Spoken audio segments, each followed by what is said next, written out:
श्रीमद् भगवद गीता अध्याय 3 श्लोक 21। श्लोक 20 में हमने बात की थी कि अर्जुन प्रमाण मांग रहे थे कि क्या कोई और ऐसा व्यक्ति है जिसने निष्काम कर्म करके ही पूरी संपदा पा ली हो, जिसने कामनाओं को त्याग दिया हो और उसके बावजूद भी उसे सब कुछ मिल गया हो। क्या आप मुझे बता सकते हैं? तो उन्होंने जनक का उदाहरण दिया था और जनक जैसे और महापुरुषों का उदाहरण, ठीक है। लेकिन एक चीज अब आज जो बताने जा रहे हैं वो हम जानते हैं कि अब इसके आगे वो ऐसा क्या कृष्ण को कहेंगे। देखो, कृष्ण ने उदाहरण मांगा, उन्होंने दे दिया, लेकिन अब ये समझना है कि कृष्ण उदाहरण देना नहीं चाहते, क्योंकि उदाहरण उन्हें दिया जाता है जो आम व्यक्ति होता है। जो श्रेष्ठ व्यक्ति होता है वो उदाहरणों से उसे नहीं चलना चाहिए, ठीक है। तो चलिए देखते हैं आज इस बारे में क्या कहते हैं। आज के श्लोक में कह रहे हैं, जो जो श्रेष्ठ पुरुष आचरण करता है सामान्य लोग भी वही अनुसरण करते हैं। वह जिस कार्य को प्रमाणित करता है समस्त लोग उसी का अनुसरण करते हैं। जो मैंने उदाहरण दिया है, तुम्हें इनके पीछे नहीं चलना है, तुम श्रेष्ठ हो और मैं नहीं चाहता कि तुम उदाहरणों के पीछे चलो। तुम श्रेष्ठ बनो और तुम्हारा अनुसरण लोग करना चाहिए, ठीक है। कृष्ण अर्जुन को ऐसा समझा रहे हैं। देखो, क्या होता है कि जो आम पब्लिक होती है वो ऐसी होती है कि 90% जो लोग होते हैं वो किसी न किसी के पीछे चलते हैं। जो भी श्रेष्ठ हुआ उसे पकड़ लेते हैं, देवी देवताओं के पीछे रहते हैं कि मुझे स्वर्ग प्राप्ति हो जाएगी, ये मान्यताओं के पीछे चलते हैं। ये समाज में कोई कुछ अच्छा काम कर रहा होता है तो उसके साथ मिलकर काम करने लगते हैं। 90% लोग ऐसे ही होते हैं, ठीक है। लेकिन अर्जुन 90% में नहीं थे, अर्जुन श्रेष्ठ थे, श्रेष्ठ धनुर्धर थे, राजा थे और भी बहुत क्वालिटी थी अर्जुन में, ठीक है। तो वो ये नहीं चाहते, क्योंकि अर्जुन लोगों के लिए एक प्रेरणा थे, मतलब आदर्श थे। अर्जुन को देख के लोग चल रहे थे। अगर अर्जुन ऐसा करेंगे तो फिर लोगों का क्या होगा। तो यहाँ पे एक चीज समझने की है कि श्रेष्ठ बनने के लिए हमें किसी के पीछे नहीं चलना है। हमें अपने विचारों, आत्मा से जो बात आ रही, जो सत्य है, जो सही है, उसके लिए काम करना है। और काम इसलिए करना है ताकि लोग उसका अनुसरण करें और समाज में कल्याण हो सके। हमें वो काम करना है जो कल्याणकारी हो, जो सबके हित के लिए हो, जिसमें सबका उद्धार हो सके। ये जिम्मेदारी बनती है, क्योंकि हम श्रेष्ठ हैं। देखो, ये डिसाइड हो जाता है हमारे जन्म से ही कि हमारा व्यक्तित्व कैसा है, हम व्यक्ति कैसे हैं। अगर हम जिंदगी भर मान्यताओं के पीछे चल रहे हैं, हम किसी कामनाओं के पीछे चल रहे हैं या किसी व्यक्ति के पीछे चल रहे हैं, तो हम वो व्यक्ति हैं जिसे श्रेष्ठता नहीं चाहिए। हमारा काम होना चाहिए, हमारी जिंदगी चलनी चाहिए, चाहे वो मान्यताओं पे चले, चाहे झूठी कामनाओं पे चले, बस हमें चलना है, गति होती रहे हमारी। लेकिन एक व्यक्ति ऐसा होता है जो जिज्ञासु होता है, जो किसी की बात नहीं सुनता है, जो किसी के कहने को मानता नहीं है, जो अपना दिमाग लगाता है, जो तथ्यों को मानता है, जो प्रमाण मांगता है, जो जानने की कोशिश करता है। तो उस व्यक्ति के फिर ये लक्षण होते हैं कि उसे वही काम करना चाहिए जो सही हो।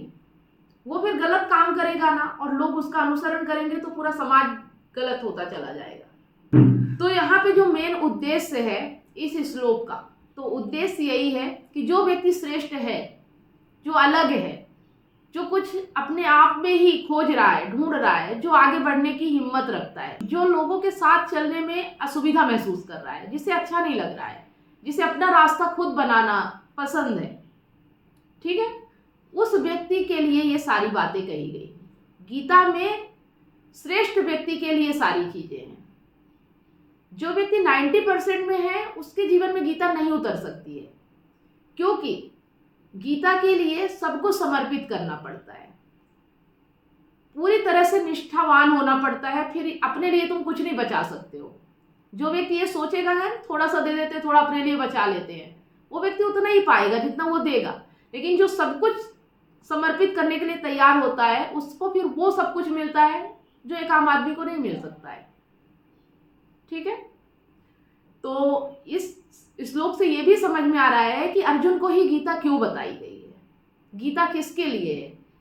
क्योंकि बहुत सारे लोग युद्ध भूमि में थे, वो सबका अनुसरण कर रहे थे। कोई किसी के अनुसरण में चल रहा था, तो कोई किसी के अनुसरण में, किसी को नहीं जरूरत थी आगे बढ़ने की, लेकिन अर्जुन से नहीं हो पा रहा था। जो सब कर रहे थे वो अर्जुन नहीं कर पा रहे थे, और इसीलिए उनके लिए गीता जरूरी है।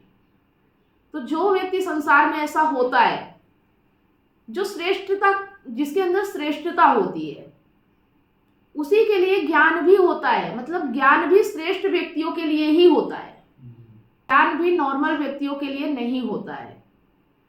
पहले तुम्हें अपने आप में अब नॉर्मल बनना होता है, या अब नॉर्मल पैदा ही होते हैं। ये समझ लो कि तुम्हारे जीन्स, तुम्हारा माहौल, हर चीज अब नॉर्मल तुम्हें बना देता है, और तुम जब आगे बढ़ने लगते हो तो तुम्हें ज्ञान की जरूरत पड़ती है।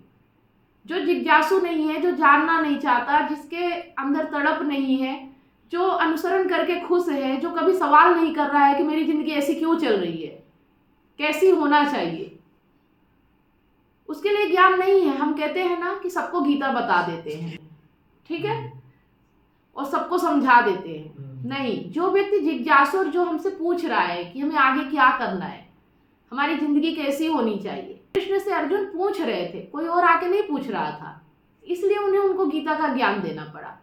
तो हमें भी धैर्य रखना होगा, और जो व्यक्ति हमारे पास ज्ञान के हिसाब से आता है, जिज्ञासु होता है, उसी के जीवन में गीता उतर सकती है। जो समर्पित नहीं हो सकता, जो लोगों के पीछे चल रहा है, जो कमजोर जिंदगी जी रहा है, जो अपनी जिंदगी में ही कमजोरी का उदाहरण बना हुआ है, जिसकी जिंदगी में ही बहुत सारी परेशानियां, उसी को सॉल्व नहीं कर पा रहा है, तो वो ज्ञान तक कैसे पहुंचेगा? वो तो उलझा ही रहेगा ना पूरी जिंदगी। तो ये था आज के इस श्लोक का मेन उद्देश्य, अर्जुन को बताने का कि तुम इतना उदाहरणों के पीछे मत चलो, तुम श्रेष्ठ हो, और तुम्हें अपने आप ऐसा कुछ काम करना है समाज के लिए, ताकि समाज तुम्हारे रास्ते पे चल सके, तुम्हारा अनुसरण कर सके। यहाँ पे बस एक ही उदाहरण दूंगी, इससे चीजें क्लियर हो जाएंगी। ट्रेन को चलते हुए देखा है, ट्रेन में बहुत सारे डिब्बे होते हैं। जितने डिब्बों में यात्री होते हैं, वो सोते भी और सपने भी देखते हैं, ठीक है। वो देख सकते हैं सपने और सो सकते हैं, क्योंकि जो पायलट है, जो आगे ट्रेन चला रहा है, वो सही तरीके से ट्रेन चला रहा है। उनको भरोसा है ट्रेन चलाने वाला सब कुछ संभाल लेगा।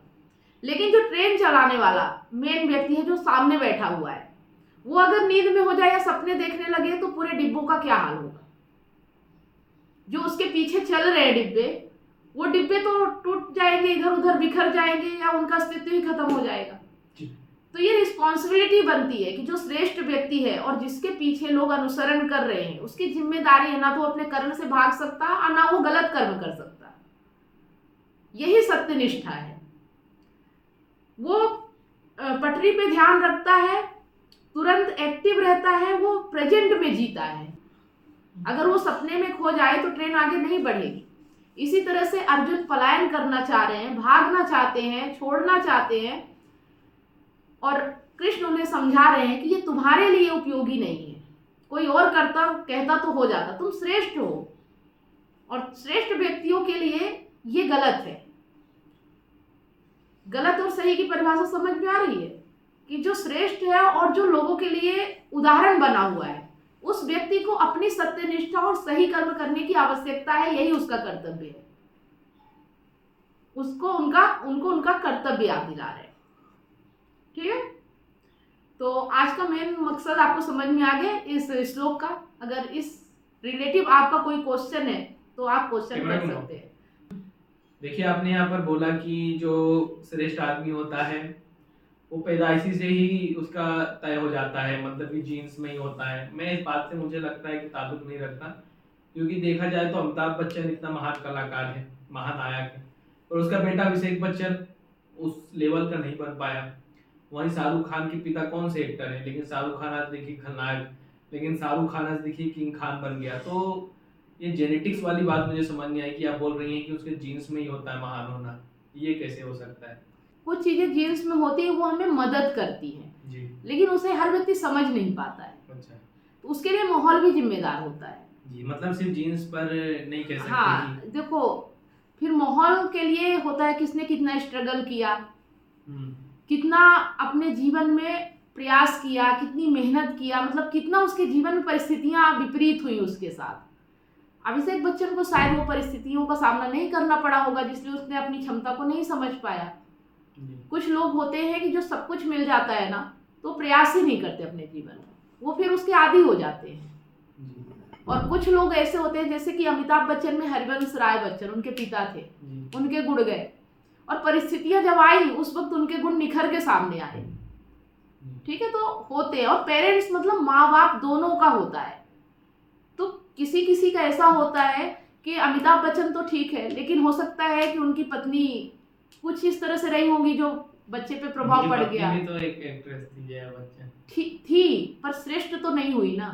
श्रेष्ठ कौन थी? श्रेष्ठ अमिताभ बच्चन थे। बात कर रहे हैं जीन्स की और माहौल की।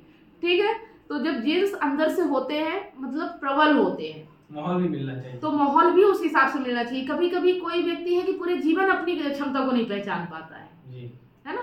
तो क्षमता को कब पहचाना जा सकता है? जब वो स्ट्रगल पीरियड में आता है। ठीक है, मतलब जैसे कि अगर एक उदाहरण दे कि वही जो हमने पहले ककून का दिया था उदाहरण, पिछली बार हमने उदाहरण दिया था कि उसे नहीं पता था कि वो तितली है, लेकिन जब ककून से बाहर आया और परिस्थितियों का सामना हुआ तो अपने आप उसके पंख निकल आए, अपने आप उसे समझ में आ गया। उसी तरह से तालाब में कुछ कीड़े होते हैं जो जमीन के अंदर होते हैं, तालाब पानी के अंदर होते हैं, जब वो बाहर आते हैं और परिस्थितियां उनको दिखती हैं, उसके बाद उन्हें समझ में आता है कि वो ड्रैगन है। तो ये चीजें परिस्थितियां भी डिपेंड करती है, दोनों चीजें होती है। देखो, जो श्रेष्ठ है और जो श्रेष्ठता की राह पे चल रहा है, जो अपने आप में बिलीव रखता है, विश्वास रखता है, उसको आगे रास्ता जरूर मिलता है। देखिए, श्रेष्ठ होना अलग बात है और मान लेना अलग बात है। अगर कोई अपने आप को श्रेष्ठ मान रहा है और वो नहीं है, तो फिर क्या वो श्रेष्ठ बन जाएगा? देखो, श्रेष्ठ मान रहा है या कुछ नहीं, उसके कर्मों में दिख जाएगा। अच्छा, कि लोग उसका अनुसरण कर रहे हैं या नहीं कर रहे हैं, लोग उसकी बात सुन रहे हैं या नहीं सुन रहे हैं, वो रिस्पॉन्सिबिलिटी लेने के लिए सक्षम है या नहीं है। ये कहने से, ये मानने से कैसे? वो खुद में मानेगा, लोग थोड़ी मान लेंगे। लोग तो कर्म देखते हैं ना। अपने आप में कोई मान के बैठ गया कि मैं महान हूं, तो लोग थोड़ी मान लेंगे। महानता तब दिखेगी ना कि जब उसके कर्म ऐसे होंगे। जी जी, बहुत बढ़िया है।